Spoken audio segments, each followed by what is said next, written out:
streets leading to the route. Concrete blocks and or large city vehicles will cut off access to many of those side streets. Thousands of uniformed police officers will line the 26.2-mile route, while plainclothes officers patrol through crowds of spectators. School safety agents will screen people here at the finish line, the grandstands, and the starting line.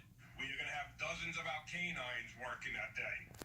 And our bomb squad will be there. Everyone here knows the great work that they do, and they will be out there on Sunday as well. Furthermore, traffic agents will direct cars, cabs, and trucks to keep the flow of traffic moving. Lastly, the eyes and ears of 2.5 million spectators play a crucial and necessary role in keeping everyone safe. There are going to be cops everywhere. Go up to a cop if anything looks suspicious. If you can't, call 911. I'm trying to block that out. I mean, it's always there. Everyone knows about Boston, but, we're here to run a race. Suspicious-looking cars on the side streets. The harbor unit will be checking the bridges, the many bridges that the runners will be crossing throughout it all. But again, you can't say it enough. 2.5 million eyes and ears. It's a shared responsibility. Everyone should be on the alert. Live in Central Park tonight, I'm Joe Torres, Channel 7 Eyewitness News. Such a good point. Yeah. Thank you, Joe. The murder of Boston mob boss James Whitey Bulger. A source says that Freddie Gies and at least one other inmate are believed to have been involved in Bulger's killing yesterday at a prison in West Virginia. Bulger was a longtime FBI informant, and Gies was known to despise gangsters who ratted each other out.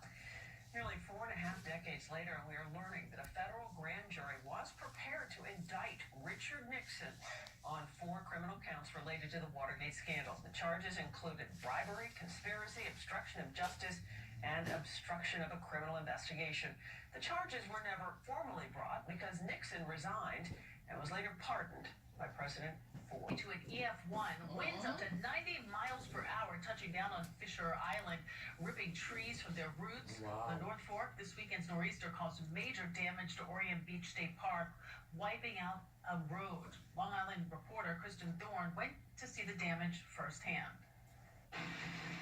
Saturday's nor'easter were too high for State Parkway in Orient. The 2-mile stretch of road is now closed, cutting off access to Orient Beach State Park, a popular park even in the fall and winter seasons. This park sees about 350,000 people, and of that, 70,000 come during the winter time. So it is a popular park. It is a location we want to reopen very quickly. George Gorman with New York State Park says contractors were on site this morning and hope to begin the repair work next week. We're estimating that it will be complete by the end of the year. About a mile away, this part of State Parkway washed away after Superstorm Sandy. You can see there was no damage after Saturday's storm, and that's partly because of these boulders that they put in after Sandy. So contractors will use the same technique to shore up the roadway that was damaged in Saturday's storm. And that should help us be more resilient, so we'll be able to weather storms like this in the future. The repair work will cost about $1 million. That money will also pay for the work that needs to be done to better protect this portion of the roadway against future storms. In Orient, Kristen Thorne, Channel 7 Eyewitness News.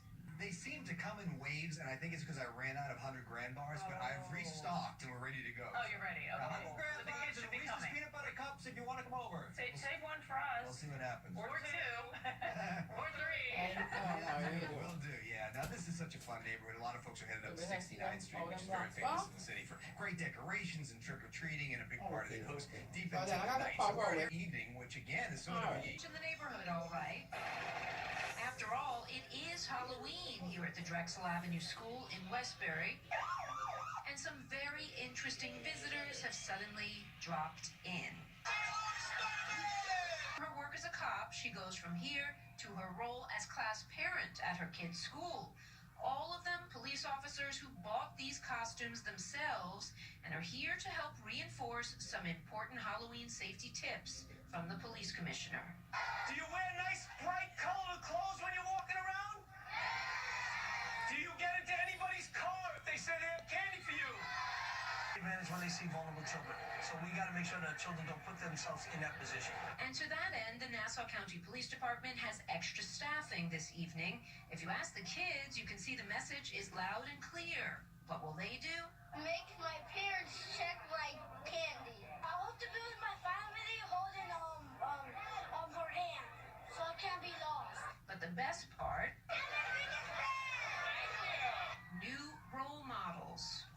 positive spin on spooky. Happy Halloween from Eyewitness News. I'm Stacey Sager, Channel 7 Eyewitness News. Coming up at 5:30, the number of confirmed cases and the drastic measures local school districts are taking to combat it. Plus charges now in the case of the reality TV producer whose body was found in the Bronx. And we do have a reminder, Channel 7 is your home for the TCS New York City Marathon. We're taking you mile by mile, introducing you to some of the New Yorkers that you'll find along the course.